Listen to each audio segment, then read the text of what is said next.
What's up mga idol? Ralph Ko at Stanley Pringle good news, mabibigat ang mga sinabi.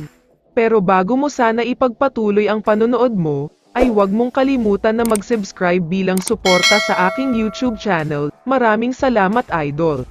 Ngayong Miyerkules, May 22 ay gaganapin na ang laban na pinakahinihintay talaga ng lahat ng mga fans. Mangyayari na kasi mamaya ang Game 3 PBA Semifinals na gaganapin naman sa Dasmariñas, Cavite.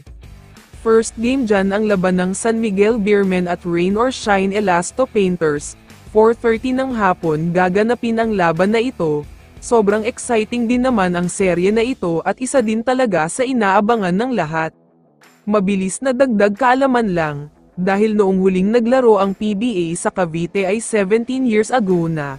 Ang lumaban din noon ay Rain or Shine at SMB. Tinalo ng Ross ang SMB kaya sana daw ay maulit ito ayon kay Coach Yeng Guiao. Samantala, ang pinaka-main event sa araw na ito ay walang iba kundi ang Barangay Ginebra kontra sa Meralco Bolts. Alam naman nating lahat na gigil talagang makabawi ang Ginebra mula sa naging pagkatalo nila sa Game 2. Kailangan din nilang makuha ang paparating na Game 3. Dahil kung hindi ay talagang mahihirapan na sila ng husto. Ayon kasi sa inilabas na datos, kadalasan daw na mga teams na nakakakuha ng 2-1 lead ay siya nang nananalo sa isang serye. Samantala, ang isa sa dahilan kung bakit natalo ang Barangay Ginebra, ay dahil sa kawalan ng contribution mula sa mga ibang players.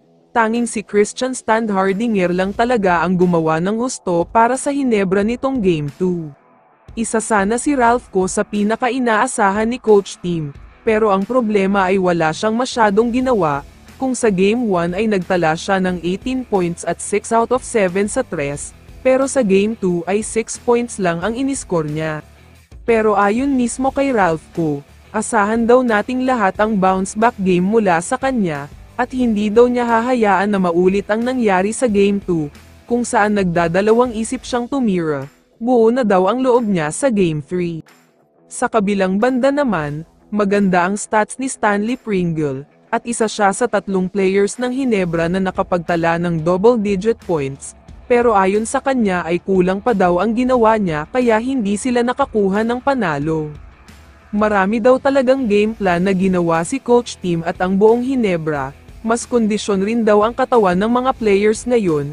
Gustong-gusto daw talaga nilang makuha ang panalo sa Game 3 dahil sobrang importante daw talaga ito.